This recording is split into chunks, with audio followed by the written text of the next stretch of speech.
The real question is, how do you bust out of that inertia and start to gain momentum in a short period of time? And then 2, how do you actually create a structure and a system to sustain that? Because I think where a lot of people get tripped up when looking at weight loss, particularly busy guys, is they focus on like individual actions. Oh, I'm going to cut my carbs and eat more protein, and I'm going to get into the gym 3 to 5 times per week, or whatever that ends up being. And that's the approach to the plan. Whereas to succeed, it needs to be a much bigger container built on systems. It's a bigger systems thing. So one of the first things we do with our members, and I'd like you guys to kind of participate in this right now, is we have them go through a reflection exercise before we touch nutrition and exercise to help them figure out why exactly on the deepest levels is it essential right now that you get this handled. Like we call it the mission statement, but like I ask yourself right now, are your current behaviors with your health, your nutrition, your sleep, your exercise affecting every single area of your life that you care about?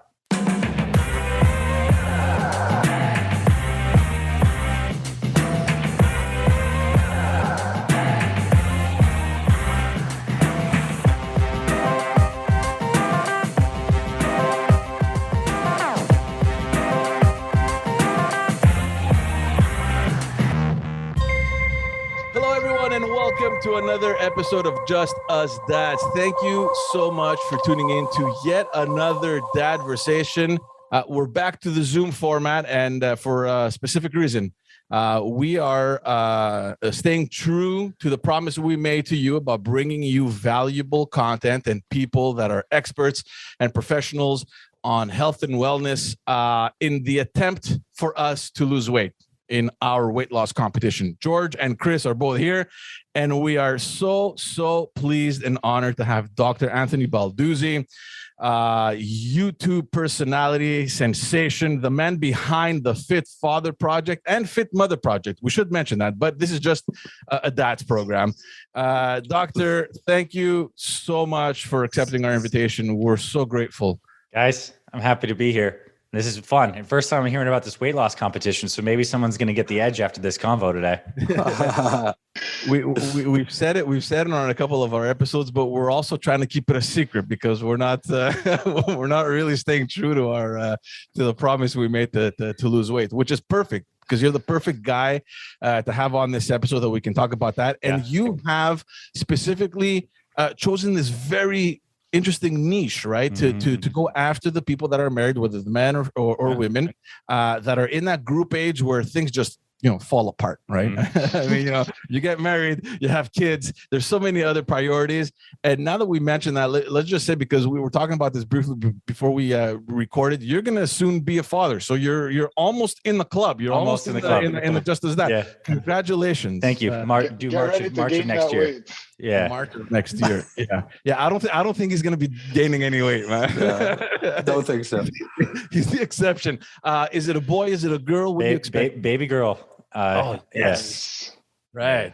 I got 2 girls. So it's amazing. Nice. Girls, they're gonna have you around the little pinky. You're gonna do everything for them. Totally. And it's good. Let's jump right in.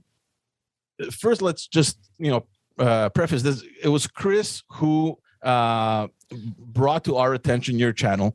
Chris, for those who are watching or listening, he's the kind of guy that whatever he puts his mind to, he does the most extensive research. He follows people, he reads, he does everything like from A to Z.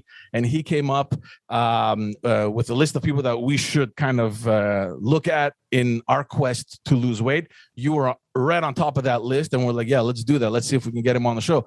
So Chris brought your channel to our attention. Just before we begin, tell us all how this whole thing started. Like, what motivated you? What propelled you to say, look, I'm going to do this. I'm going to find this specific niche. Why the fit dad or the fit moms? Yeah, well, I mean, interestingly, the story kind of goes back to my own dad, because growing up, I watched him bust his butt to put food on the table for me, my mom, my little brother. And the process, he got sick. He got a cancer diagnosis, and he ended up dying when he was just 42. So he died. I was 9 at the time. And it totally rocked my world. Like I had some early realizations, like my dad, my superhero, I watched him crumble. I got a sense that, I could die sometime soon, but it also lit a fire inside me to figure out how I could get so strong that I could take care of my mom, my little brother, and I wanted to study nutrition and exercise. So for my 10th birthday, my mom gave me a pair of my dad's old dumbbells, and I started exercising. I had no idea what I was doing, but I'd seen some curls and some push-ups, and I started to get stronger. And in the process, I really started to heal a lot of the pain of my dad's loss, and I got a sense of purpose in my life. And I went on over the next 10, 15 years helping people with their health and fitness. And then when I got into medical school, what I found was that people were coming in the door all the time that were just like my dad, busting their butt, priorities all over the place, not eating exactly as best they could, having some of these chronic disease issues. And I'd see people come in and in and in with the same kinds of things. And it was very clear to me that modern society and the way people are approaching their health and fitness are not working well. That's why like 2/3 of guys in the United States are overweight. We have high blood pressure medications. We have high cholesterol. And this has like become the norm. So I was thinking to myself, how can I help people unwind this? How do we design like health plans for busy parents, particularly those over 40, when the metabolism's not the same, muscle mass is going down, stress is high, busy with kids, like all these factors need to be taken into account. And it's obviously not the fad diets, right? We've seen those come and go. They work for a little bit, but how do we create sustainable change? So I started studying this, and through that came the Fit Father Project. And I think I started that around over 10 years ago now. And over the past 10 years, we've helped over 50,000 guys in over 100 countries come through our program and get their health right. So it's hard work. I think the stuff we're going to get into today is there's no secret magic silver bullet, but there are strategies you can deploy to be more consistent and to make things like doable for a busy schedule and an aging metabolism. Wow. See, when you think of 50,000 people in over 100 countries, I mean, that's not a small feat, right? I mean, how do you feel about that accomplishment? I at this point, it's really starting to sink in a little bit. Like, I get the opportunity to hop on. We have a podcast too, and I get to interview members who come on the show and just hear about their journeys. And I now have to like really pinch myself that I've been able to have such an impact on people. But really, it's like, it's so cool that we live in today's day and age where groups of like-minded people can get together, create something valuable like this podcast, this show right now, share it with the world, and it can affect someone's life. So I feel grateful for the time we are, despite the fact there's so many health challenges. I feel grateful for my experience with my dad, because in many ways that kind of shaped me and crafted me to be a man to really raise this flag in this mission. And I feel so grateful for the people who join and like actually take action to improve their lives, because they're the real heroes. But I think there's a lot of gratitude is like the primary emotion. Yeah, it does take a lot to actually make that first step and to commit. I know I speak for all three of us. I mean, we've tried several times off and on, right? And I don't know about the other guys. I mean, they're going to get the chance to share their experiences as well. But I feel like, at least in my case, where I drop, let's say, whatever, 10, 15 pounds. And then mentally, I'm thinking, I'm good. I did it. Let's go. And then slowly, you just fall back into those bad habits, right? The drive-thrus and, the fast food, and you suddenly forget to, whatever habit that you started to develop. Is that something that you see often with the people that you train? Totally. I mean, yeah, before they join us. Yeah. I mean, that's the whole story, right? We can be consistent for short bursts. We use plans that may not be perfectly sustainable. And then we just get on this kind of roller coaster of up and down and up and down. The real question is, how do you bust out of that inertia and start to gain momentum in a short period of time? And then 2, how do you actually create a structure and a system to sustain that? Because I think where a lot of people get tripped up when looking at weight loss, particularly busy guys, is they focus on like individual actions. Oh, I'm going to cut my carbs and eat more protein, and I'm going to get into the gym 3 to 5 times per week, or whatever that ends up being. And that's the approach to the plan. Whereas to succeed, it needs to be a much bigger container built on systems. It's a bigger systems thing. So one of the first things we do with our members, and I'd like you guys to kind of participate in this right now, is we have them go through a reflection exercise before we touch nutrition and exercise to help them figure out why exactly on the deepest levels is it essential right now that you get this handled. Like, we call it the mission statement, but like, I ask yourself right now, are your current behaviors with your health, your nutrition, your sleep, your exercise affecting every single area of your life that you care about? How's it affecting your kids? How's it affecting your finances, your feeling of alignment with your spirituality, your overall well-being and confidence with yourself? We want to start to create more neuro associations between our core values and our actions with our health. This gives us a little bit of psychological and emotional leverage. We end up writing this into a mission statement. You print that thing out and you stick it on a window. This is like the first phase of like trying to gain momentum. You've created a container, what you want to do in the next 30 days and why this is so important to you. And you booby trap your environment. You're pasting this stuff on your bathroom mirror, on your refrigerator. You're starting to make an actual like materialized affirmation for why you want this change to happen. And a lot of our guys, when they share these mission statements with us, it's about their kids. It's like, I want to be around because my daughter's going to get married in a few years and I want to be able to walk her down the aisle. Like, it's not always just about ourselves, because what I find is when guys have like more superficial goals, like I'd like to lose 10 pounds. That's the 10 pounds that's not going to stay off. But when you can connect it to something deeper as this first step, that's when you can really get this emotive power, because it's not that we don't know what's healthy. We know that the salmon is probably better than the double stacked pancakes, right? It's about making those choices consistently. It's not an information game. It's emotional. Right. The powerful why. Yeah, and it's cliche, right? People talk about it all the time, but the process of all of health is all about momentum. It is about generating momentum and sustaining and redirecting momentum. Because if you can learn how to run the day and have a good day with your nutrition, your hydration, and your movement, and you can learn how to do that consistently, you're stacking up days and you're stacking up momentum. And there's also a skill set to doing that. And I want to get into some specifics around nutrition in just a second. But also, just to understand the game, you also have to have the tools in your toolbox to shift momentum. So what happens when you inevitably have a bad weekend, kid's birthday party, you eat some cake, you didn't think you were going to do that? Do you have a tool in your system to shift momentum back the next day? Our program members do. These are actual things that we deploy in the routine. So where do you start? Well, the good news is if you're trying to lose weight, besides getting clear on your why, the biggest lever you have is your nutrition plan. You do not have to exercise if you're feeling too busy to lose weight. You just strictly don't. We've had program members lose over 100 pounds, never touching a dumbbell or a treadmill. They take a daily walk, they follow good nutrition. You can lose a lot of weight this way. It's important to understand that as you get older, you cannot out-exercise a bad diet. You can't go out exercise extra calories, right? So when we can get leverage on the nutrition plan, you can start losing weight and feeling better very consistently. So how do you do that? Well, our approach to nutrition is not looking at foods or diets first. It's looking at structure. It is looking at what is the best time for you to eat every single day. Wow. And we give our members a couple different meal timing schedule setups. I'm not telling you what the best one is, but I'm presenting you with a few options. One that's very common, guys who get up and like breakfast, they may have breakfast at 8, lunch at noon, a snack at 3, dinner at 6, 8, noon, 3, 6. Other guys might want to intermittent fast. They might skip that first meal of the day, just drink some water, tea, black coffee, have that first meal come in at around 11, snack at 3, dinner at 6. Other guys, if you work the night shift or the third shift, you have to have a meal timing schedule for that. Why is this so important? It's because what we're trying to do in nutrition is make it proactive instead of reactive. And proactive means we have structure. And structure is important because if we know this conscious structure of when I'm having my meals, you're not going to fall prey to all the snacking BS. You're not going to skip meals and then get too hungry and blow it up on dinner. You have a rhythm that you can build on every single day, and it makes you feel good. So to take this to the next level, what we do with our members is we help them standardize their first meal of the day.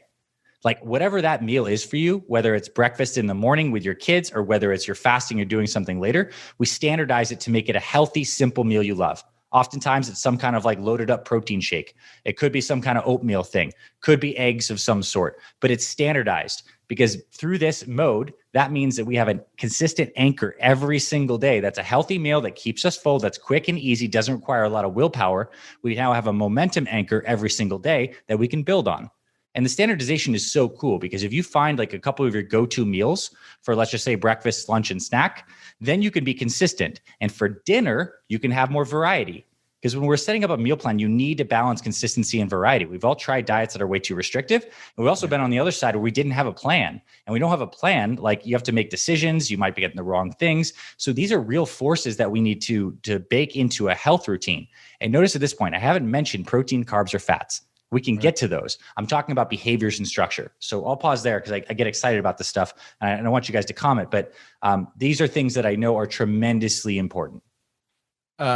Sorry, guys. I know that you guys have questions because I just want to, because you mentioned intermittent fasting, I just want to get your opinion on that because it seems, because, we've spoken to a lot of people and, there's a lot of conflicting opinions about intermittent fasting, whether it's good or whether it's not good. What's your take on that? Yeah, totally. So from a health perspective, there are phenomenal benefits to intermittent fasting, but it's not necessarily something that everyone should do daily.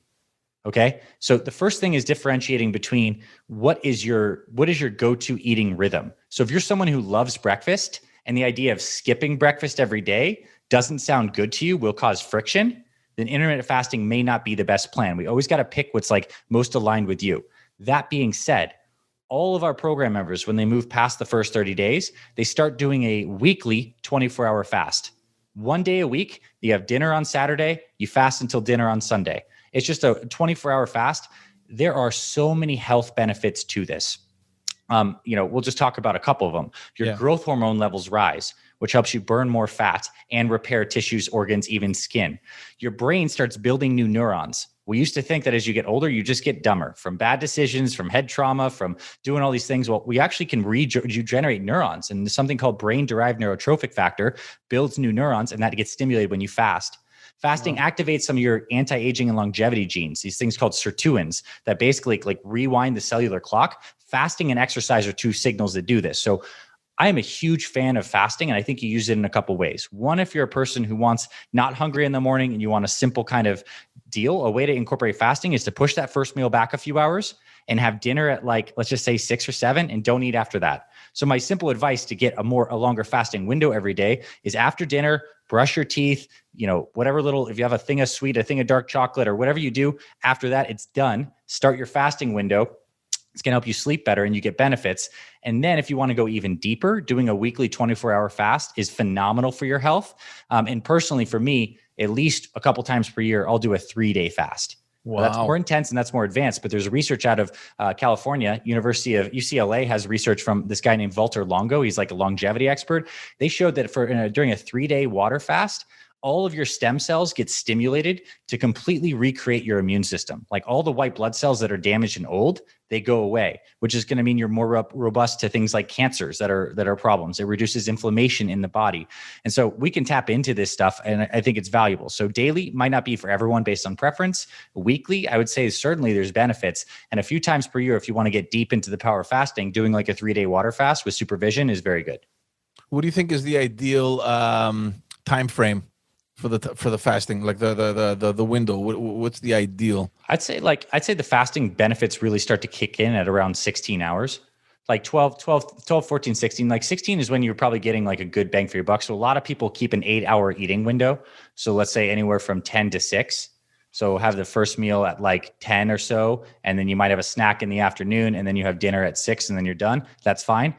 That's a setup with, I'd say, basically 2 feedings and a snack.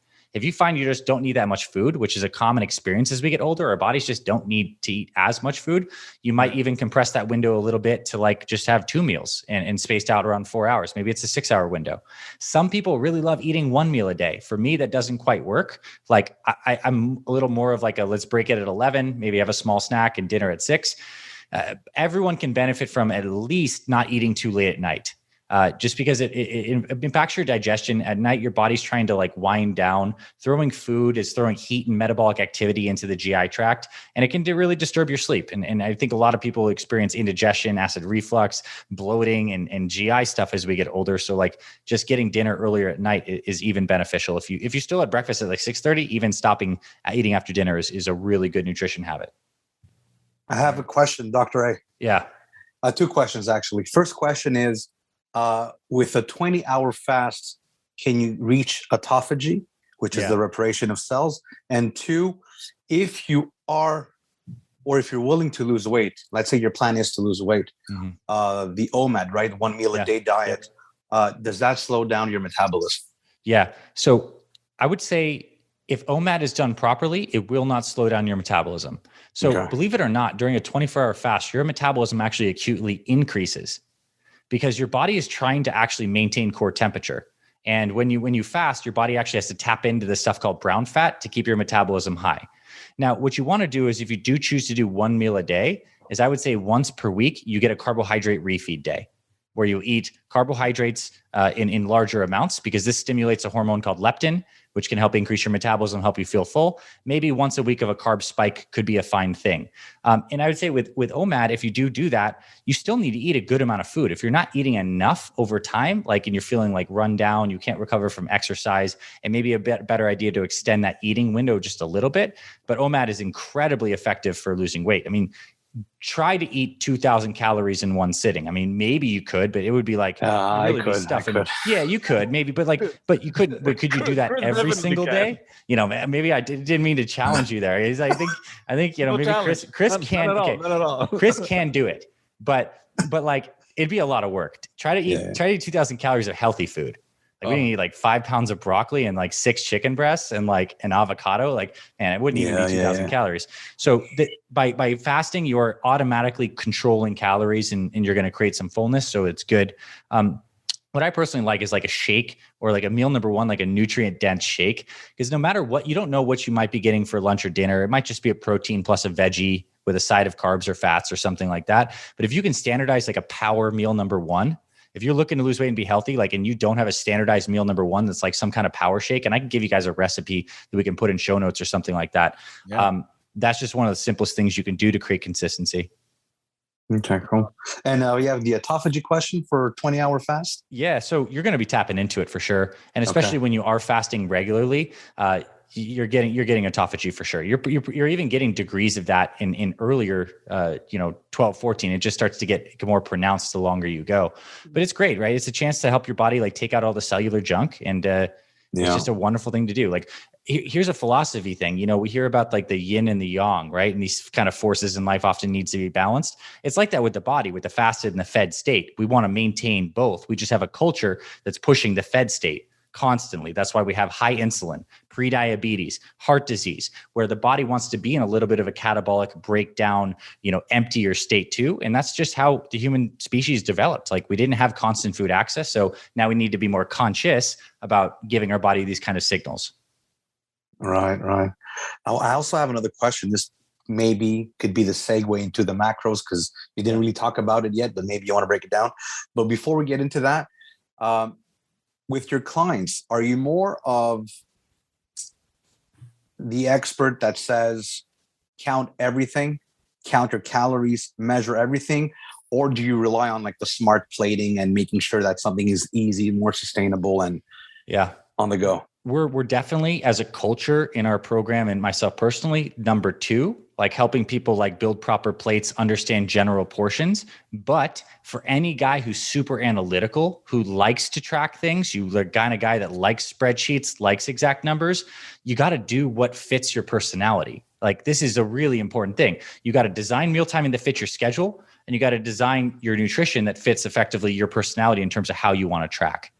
And speaking of tracking, like one thing we're a proponent of before getting into macros and those questions is like daily weighing. If you are trying to lose weight, we are huge proponents of weighing yourself every day. And the reason is not that you're going to lose weight every day. The scale fluctuates like crazy. You're up 2-3 pounds, you poop, you're down 2-3 pounds. But what you're trying to do is get a check-in every single day on the metric you're looking to improve. And you also get feedback from your body. So you found that you ate certain foods this day, you weigh yourself the next morning and you lost 2 pounds, you're feeling lighter and leaner. And then maybe you have some different stuff the next day and you're up 2 pounds. It's helping you learn about how your body responds to different variables, and you get to ask questions. Oh, actually I didn't sleep that well last night and I had a diet soda late at night. I wonder if that affected things. So you get to get information about your body, which helps us be a lot more sustainable. So whatever, like, you need an accountability structure system, and weighing or measurements or photos and stuff like this is important, because that's the container for your weight loss journey, not just like the what to do. Right.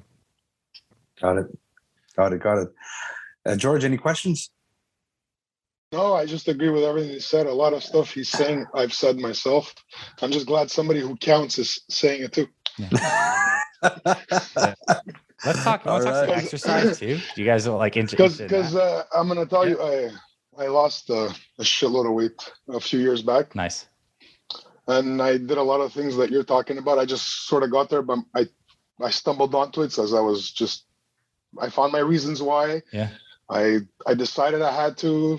Somebody introduced me to a calorie counting app, and then boom, 10 months later, I lost 100 pounds. Nice. Nice. And then I quit smoking. I took a vacation to Greece. The pandemic, I gained about 35, 40 pounds back. And that's how I'm in this competition with these two guys. Yeah. And I've dropped 39 of that. Wow. Okay. You're on it, man. Yeah. He's the only one losing dropped, weight. Well, Chris is losing weight as well. You're just I lost a little bit. Yeah. But I've become, now it's evolved to this other thing where I'm counting. I'm fasting 18 to 26 times a week. I've completely eliminated sugar and wheat products from, let's say, Sunday to Friday. And on Saturday, I have this cheat day. And then after that cheat day, I gain 6 pounds and I want to sleep all the time. And then it takes me 3-4 days to get back to that weight where I was. And then by the weekend, I've dropped a couple more pounds. And this is where I'm at. But I know the plateau is coming. Yeah. I think what you just described is awesome. My one suggestion would be maybe take that cheat day and compress it down to like a cheat dinner. Well, it is one meal. Okay. It is one meal. Okay, it is one meal. It is one meal. Okay. It's just I'll fit in desserts and I'll fit in some alcohol if I have friends over or whatever. Yeah, alcohol is a tricky one, eh? Because your face swells up like this. It does. The way your body wants to digest it, it's different than everything else, than every other macro. Totally, it's just something on its own. Yeah. Yeah, the liver will preferentially break down the alcohol because it's metabolically toxic. The acetate that's basically kicked off there. So it kind of puts the hold on breaking down a lot of the carbs and fats. Like a lot of the calories ingested in the presence of alcohol are more easily stored as fat. Alcohol, like you got to limit that. If you're drinking more than a couple days per week, problem. If you can get away with having like an alcohol day per week as a part of your free meal, cheat meal, or something different, and you can have a glass of wine or beer here on occasion. But if you're really looking to lose weight, you should probably pull back the drinking almost completely. And then stepwise introduce it, and see how it affects your weight and what you can actually get away with. Tell me something. How do you teach your clients on developing training habits? Habits like exercise habits, like the exercise habits. Yeah. Yeah, well, I think the most important thing is every week, what our clients do is they do a pre-plan of the week where they're not necessarily writing out every meal they're going to have, but they're certainly scheduling their workout sessions for the week, like meetings, meaning they're on the calendar at a specified time. And they also know exactly what the workout is. So we refresh the workouts every month of the program. And the kinds of exercise that we're huge fans of, we think it's the single most effective kind of exercise if you're looking to lose weight is called metabolic resistance training. It's a combination of using some dumbbells or kettlebells to do core movements like squats, deadlift, shoulder press, row, push-ups. And you're doing these in a circuit with very little rest. So you might be going from 10 kettlebell swings into squats, into shoulder presses, into push-ups, into rows. And these workouts can only take 30 minutes, but you're getting strength, cardio, and some mobility all in one. You will be sweating like crazy and you get a metabolic boost for up to 24 to 48 hours after a session. So imagine doing that Monday, Wednesday, and Friday. You're basically creating a younger metabolism as a byproduct of this type of exercise. Now, you can lose weight by doing yoga stretches, by running, by doing whatever in conjunction with a healthy diet. But if you are serious about probably getting the most bang for your buck benefit, then something like this is what we recommend. That's circuit training. Huh? Yeah. Circuit training with weights, you doing the joint-friendly motions that you must be good at as you age. Because ultimately, our well-being ends up being how healthy our spine is, how strong we are in these dimensions of motion. And as we get older, most people are just hunching down, spine is compressing. We need to keep this stuff on top and forefront. That's so good that you mentioned that, because a lot of my friends who are in a similar boat, they want to lose weight and they want to go back to what they were, so they just attack it, but they don't realize they're 15 years old or now. Yeah, it's not wise. Yes, exactly. Joint-friendly motions, right? Because exercise, how do you build a habit of it? You do stuff that doesn't jack you up. I mean, a lot of guys are doing exercises that, that might hurt them in future. And also understanding that truly for weight loss specifically, daily activity is more important than formal exercise. Even just getting out there, accumulating steps, taking walks and sprinkling in some high intensity exercise a few times per week, that's what you need to do. And the hierarchy of importance is so key, mission statement and why, nutrition, structure, then daily activity, then formal workouts. And then on top of the period might be supplementation and other kinds of things that might help. But you got to build from bottom up, or it's, weak foundation, it's going to fail. Yeah. The latter is just optimization. Yeah. 100%. Okay. Is there an age group that is bigger than any other, like going from 40 and above? Like, is there a specific age group that you have much more participation in? Yeah, we got a lot of guys right around 50, like knocking on the door of 50 and the 50. Cause like from 40 to 50, that's where a lot of guys do a lot of damage, but you're still young enough to really change and turn things around. But we've had guys in their 70s, get 6-pack abs and lose 50 plus pounds. And I think we even have a couple guys in our 80s doing their workouts, which is amazing. And of course, we get some smart guys in their late 30s approaching 40 being like, I think I should get ahead of the ball on this thing. But I will say this too. One thing that is like the magic X factor, because all this stuff we talked about in terms of designing a program is cool. But what you guys are doing right now with this contest is even cooler, because it's creating like a container for camaraderie and for engagement and like accountability. And like one of the cool things about Fit Father Project is when you join, you're thrown into a group with like tens of thousands of other like-minded guys who are posting their struggles, talking about their wins, and it's just motivating. Like, we're human. We do things together. Guys, a lot of us are fired up by the idea of competition and like consistency and like teamwork. So this is like the X factor that's just as important as all the other variables, because it creates engagement, and engagement is consistent momentum. Can you take us through the steps? I mean, the people that are listening or watching this that are interested in joining, whether they're male or female, they want to get into your product. What's the process? Like, what happens once they sign up? Like, what are the steps that they go through? Okay. So here's how it goes. Sign up, join. You get access to your members area, your like personalized members area with your program. You click into like the Fit Father 30-day program or the Fit Mother 30-day program. You open up the table of contents. The very first thing we have you do is read through the meal plan. You're going to go through a couple steps in the meal plan. You're going to pick your meal timing schedule setup. You're going to know what your go-to foods are. You're going to know exactly what you need to buy for the week and what to prep, so you'll have 100% clarity on nutrition. So meal plan setup, step number 1. Then you move on to the workouts. You get to familiar with the workouts in the first phase of the program. You choose whether you're going to be walking or you're going to be doing the actual workouts for this month. And you actually write and plan your first weeks of workouts to get it on the schedule. That's setup step 2. Third thing is you go through the journaling reflection. You write your mission statement. This is like your goals for the next 30 days, how it aligns with your core values, what you're committing to, and also conscious of the cost it's going to take. What are the changes that are going to happen? Maybe I need to get up 30 minutes earlier, or I need to make sure I just don't like flip on the TV and eat ice cream at night. Whatever that is, that's built into the mission statement. Then the fourth and final step is when you hit check, I've done all of these, we kick off your 30 days of daily emails, where my team and I are emailing you every day, checking in with you. You're inside the brotherhood or the sisterhood group, whether it's Fit Father or Fit Mother, with all the other members. You're getting extra content, extra training, and like we're just talking to you every day to make sure that we can get you this momentum. First 30 days are huge to build momentum. So you want to be very, very engaged. And once you start to have a little bit of momentum, we shift to different accountability structures in months 2, 3, and we add on like new things every month to keep you progressing, switching up workouts, doing things like some more intermittent fasting, suggesting some things like carb cycling and other more advanced fat loss strategies. But those build on top of like this core structure. Right.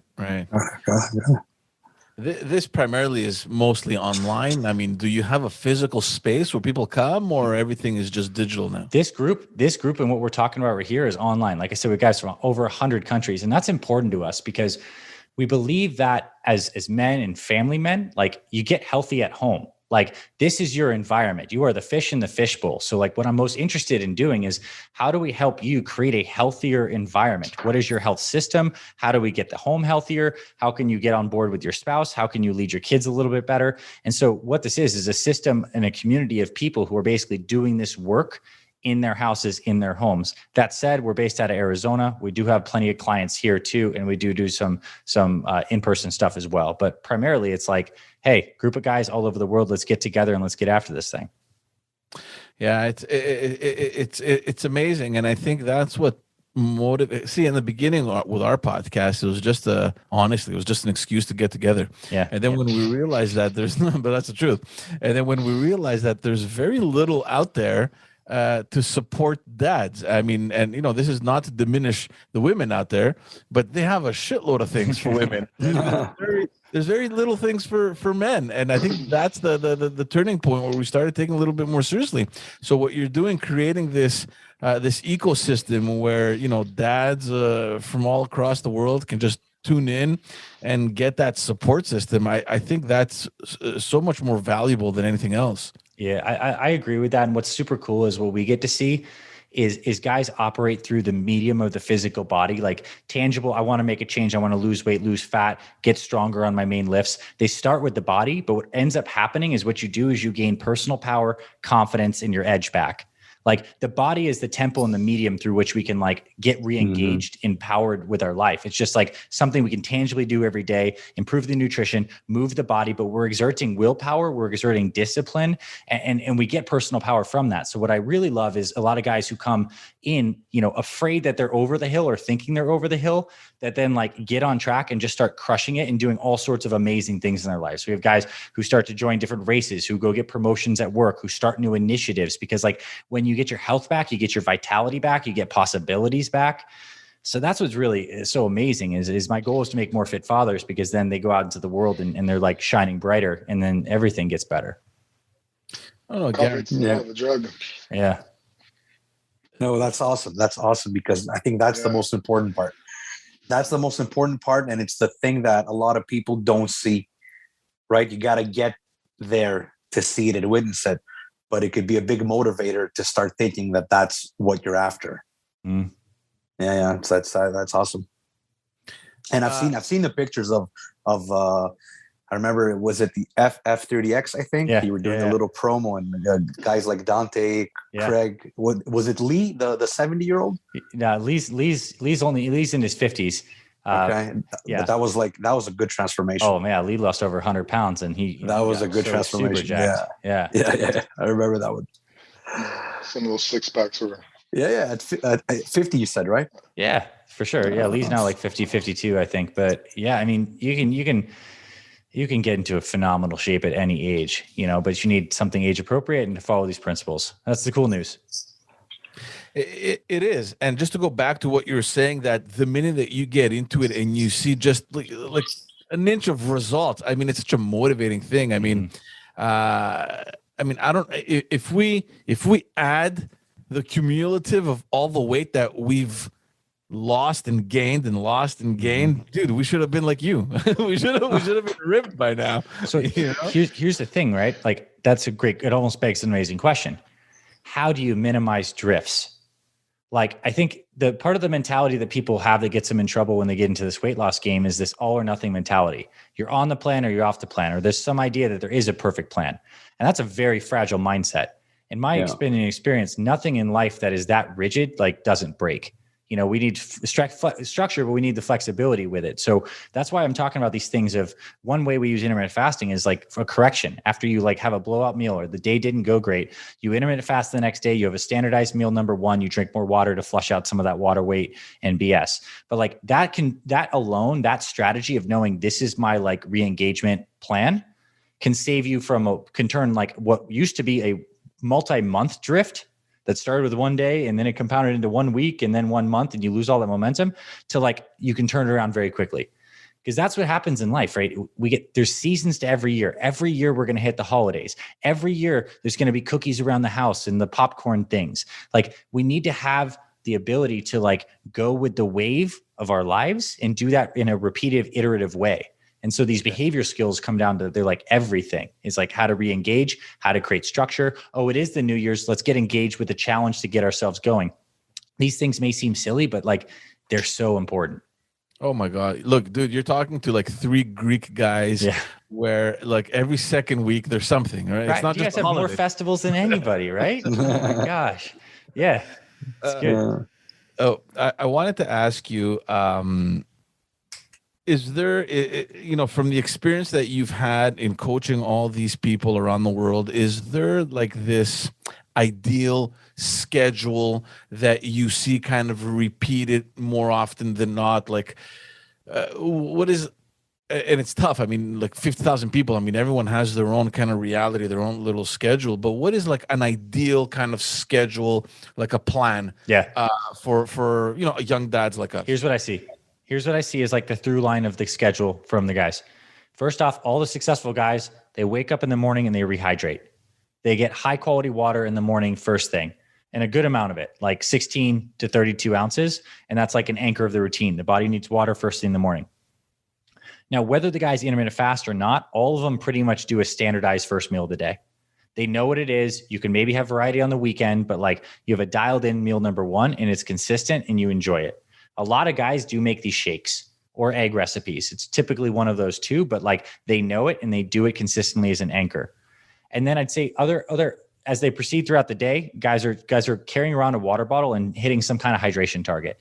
I'm not saying you need to drink a gallon of water a day, but you got to have some kind of vehicle for getting hydration in between meals. You know, I drink a lot of tea. I brew tea all the time, you know, whatever it is, but hydration is a consistent thing. And I think guys find out what their ideal time for exercise is, and they do it at least 3 times per week of workouts. So it could be before dinner, could be after dinner, could be first thing in the morning before eating, but like you got to have that routinely nailed down because these are like those rhythm hooks. And that's like probably the big things, the meal timing schedule setup, the standardized meal number one, and knowing exactly when your workout time is and having a workout that's exactly written out where you're not just going in and like looking at the machines and be like, what do I want to do today? This is exactly what I'm doing today, like to a T, and you go and you knock it out. Yeah, you do all the thinking for them, and then it's just you just show up. Then you and can just be the do what you athlete, got to right? do. That's what it used to be like when you're playing sports, right? You just like you could be the athlete, you can engage in that way, and I think that's really good, especially for guys who are in their lives already making a lot of decisions. Like you're always making decisions, you're always architecting what this is going to be like, whether it's in work or your family. Sometimes like having just the plan to follow and something that keeps you engaged is really good. Yeah, so same T-shirt every workout. Yeah, there you go. I mean, yeah, I'm wearing that same damn T-shirt on my YouTube videos for like 5 years. No, but it's like it removes a choice, right? It does. Yeah. So now you have more willpower. You don't take it away. Sure. I know I want to get back into the calories and the different diets because there's a lot out there, whether it's keto, whether it's high carb, low fat, paleo, carnivore diet, like everything kind of works, right? Mm-hmm. Kind of. Yeah. No, but sure. It's not that. Basically, what are your thoughts on all this stuff? Is it the calories that really matter? Can you keep jumping from diet to diet? Does it depend on the person? What do you think of all this? Because there's a lot out there, right? Wonderful question. I'd say the main principles are the best healthy diets are ones that are eating whole foods, that are calorie controlled, and that kind of stick and gel with your particular preferences and palate. So let me break that down a little bit because we have all these different types of diets. A good diet needs to keep your digestive tract healthy. And I think that's a different thing for all of us. Like some people find they're like reactive to certain foods. You have wheat and you have dairy and you feel like crap. Other people feel like certain vegetables make them feel like crap. So this is why there's such a divergence of different kinds of diets. Like the carnivore people are like, let's just straight up eat protein and maybe a little bit of vegetable. And like that could be a possibility. My question is that diet necessarily sustainable, or is there some restriction in that could be a little more flexible? I think the answer is yes to that. So I'm not like a pure carnivore person, but I am a fan if people feel great eating animal protein to have high quality animal protein for dinner paired with some kind of veggie. This seems like a fair thing to do. With the vegetarian thing, you can be healthy on a vegetarian or vegan diet. It is just very difficult. Like you need to have things really dialed in. You need to track things tremendously. And I think oftentimes that could be a little bit at the expense of, not having some foods that are definitively very good for you, like some wild caught salmon or sardines for like omega-3s. You wouldn't have that on a plant-based plan. So if you are following it for religious, spiritual, ethical purposes, that's fine, but you really got to work on like dialing that in. As it comes to like calories, you can track and count your macros. And I think it becomes very important, not necessarily for losing weight, but for building muscle, to make sure that you are eating enough calories and using the scale as a friend and a tool.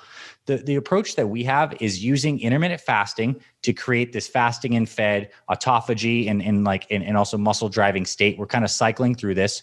We're fans of low carb diets. So what keto now means today is a little different. Keto used to mean like originally like super low carb diet, under 30 grams of carbs. Like that's like a strict ketogenic diet. Now keto is kind of like the new low carb.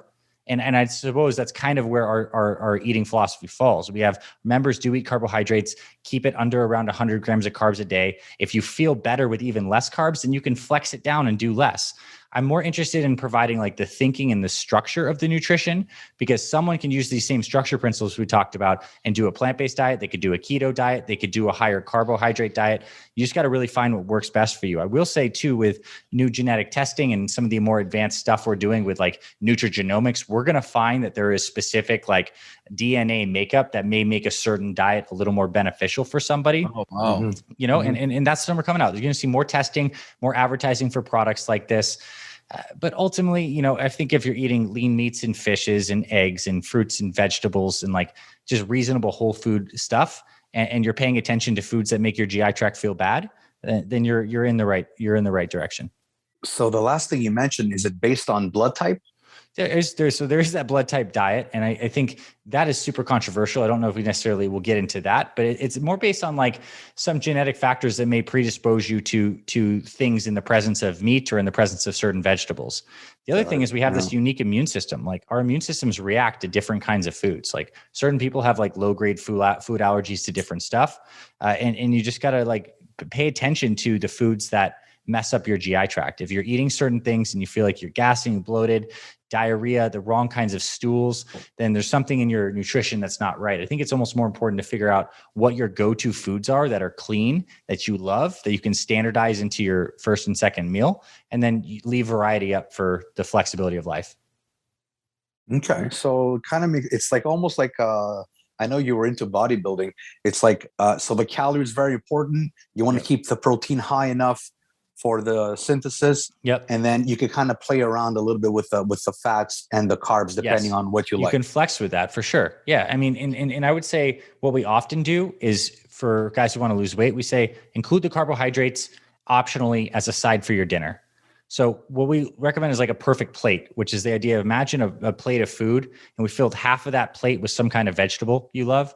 Steamed broccoli, grilled asparagus, some salad mix, some Brussels sprouts. Like, I don't know, whatever that vegetable is, like a non-carbohydrate vegetable, half the plate. A quarter of the plate is any kind of protein you love. You know, substitute anything, salmon, steak, you know, it could be eggs. You could do pork, turkey, you know, whatever that ends up being. And then a quarter of that plate is healthy carbs or healthy fats. So you could have you can have like a 3/4 cup of rice or a cup of rice. You could have a little small sweet potato on the side, or you could keep it super keto and just put an avocado on the side and just substitute that out. But this framework, if you make dinners like this perfect plate dinner I talked about, they're almost always 500 to 700 calories, like without fail. If you do this structure, like it's just based on the math of the weights of these type of things, they're going to be 500 to 700 calories. Now, if you have a giant plate, it could be bigger, but the concept there stands. And if you do perfect plates regularly and you have a standardized first meal and a standardized snack, you're almost always going to be eating around this like 2,000 to 2,500 calorie range. And you're weighing yourself and you're seeing, you know, where the fluctuations are. Right. Guys, do you have any questions? We could go all night with this stuff. Yeah, we know you're a very busy guy, but I wanna ask something maybe completely separate from what we've been talking about. How are you preparing to be a dad? wife has me on a couple audiobooks, but like, I mean, on the tactics, like, man, I like Paige, my wife she's like, I got this, Anthony. So like, I'm feeling pretty good on the breastfeeding stuff. I think it's mostly like emotionally, like, I'm really settling into the excitement of just getting to meet my baby girl. So it's like more of like the preparation is like emotionally, and I'm super ready. I've been excited for this for a long while. So reading some books and stuff like this, supporting my wife through the pregnancy, and just like getting in touch with my heart of how excited I am to do all this. And then ask me in a couple months when I'm not sleeping and all that stuff, and we'll figure out that there was not enough prep, right? Yeah, we're gonna do a follow-up episode, but it depends on the kids that you get. I mean, see, Chris and George both had like sleeping issues. My girls were within the first month or two, they were doing the full nights. I got out really lucky. I got off that whole thing really, really. They took after you in that regard, George. Yeah, just sleeping all the time. Are you guys going like completely overboard with all the stuff? Yeah, it's our first kid. We go completely overboard on everything. Yeah. Over. My wife's like, she's on her like 5th or 6th course of something, you know, I don't know. I'm a little more laid back guy. I think we're going to be able to rise to the occasion. Yeah. All right. It's exciting. It is exciting. Yeah. And how's your family taking this in? Oh, they're pumped. It's so good. Like we have the kind of like grandparents and parents that they're just like so excited for this. Like this is the big moment. So I feel like I'm checking that big box of like doing good by them, giving them their first grandkid. It's the first for the family. That's great. Yeah. Yeah, if it's the first one. You see, one thing that I got to experience, and obviously you fall into these cliche things where it's like, oh my God, it's the most precious thing that you get to experience. And obviously you're going to get to that point. But what I felt was that I saw my parents and my in-laws and how happy it made them becoming grandparents, that it was, even that was special. Yeah. Aside the fact that you just became a parent, and obviously that's like the grandest moment of your life, but seeing how other people experience that same event was just incredible as well. Yeah. I love that. Guys, do you have anything else before we let the doctor go? You know what? Yeah. Last one. I just want to know. I know what you're kind of thinking about. I want you to share your ideas with sleeping, because I know it's important, and maybe a spiritual side, like maybe meditation or something like that. Yeah. What do you think of these kind of mechanisms? Well, I'll speak first about meditation. And meditation and prayer and like in this type of thing has become one of the most important aspects of my life. So my actual personal morning routine is to get up and rehydrate. I will get a morning walk with my dog. I'll go take her for a little bit walk, get some fresh air, breathe through my nose, and I'll sit down and I'll meditate before I have any kind of food or anything in my system. And the meditation is really mixed with my personal spirituality, prayer. I'm a man of God, and I've just gotten really in touch with that. I ironically, like through meditation itself, led me back to a place of deep spirituality and connection with God. So that's huge for me, and it's kind of like one of the non-negotiables in the routine. And I believe it also sets up your day every day on the footnote of proactive, peace, power, connection, love, strength, like massive. In the evening, I also try to meditate before I go to bed, like keep it as little bookends. And meditation for me is really sitting down in a straight back chair that I have a designated room besides my office. And I'll sit down and really get centered into my body in the present moment and feel love in my heart and connection to God. And whether it's a prayer from there, or it's just like really sitting into the feeling of just the beauty of this life experience and being with God, that's kind of the essence of it. And that kind of creates a rhythm and a structure that I can run my days off of.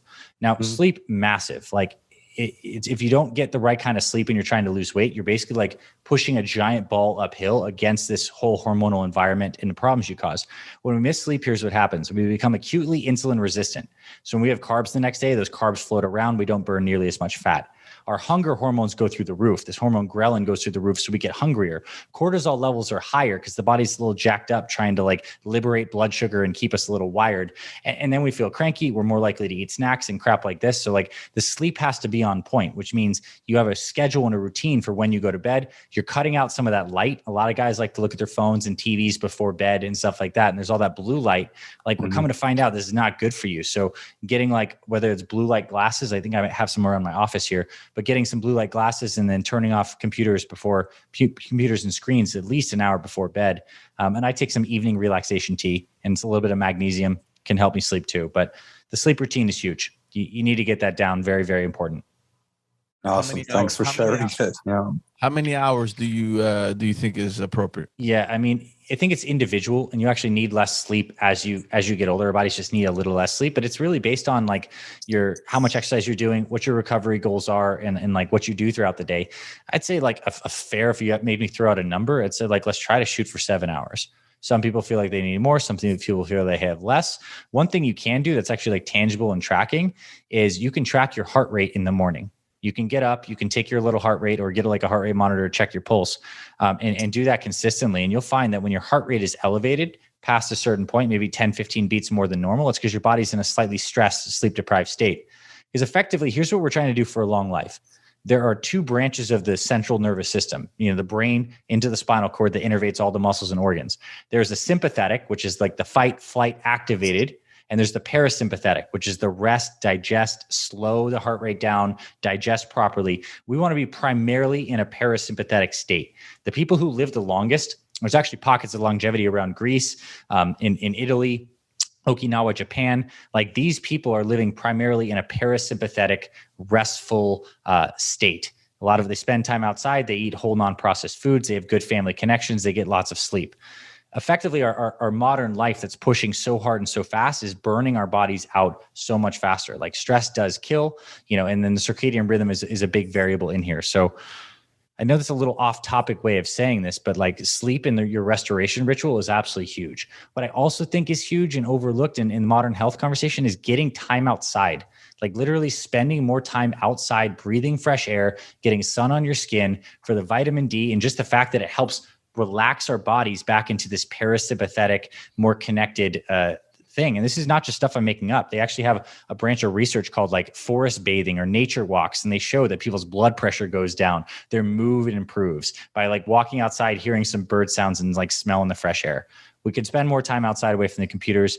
We could cut out some of the light at night and sleep a little bit deeper, and take supplements. Supplements can help you sleep really well, whether it's magnesium, whether it's melatonin. Like there are things that can help you sleep. And if your sleep's off, that's definitely a focus area. Amazing.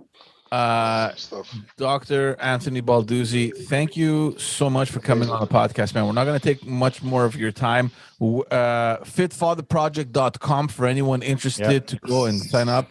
Is there a fitmotherproject.com site? Or there also is, And obviously the YouTube channel, which is the biggest thing that anyone can just tune into to get so much value. Fit Father Project, Fit Mother Project. There's a podcast as well.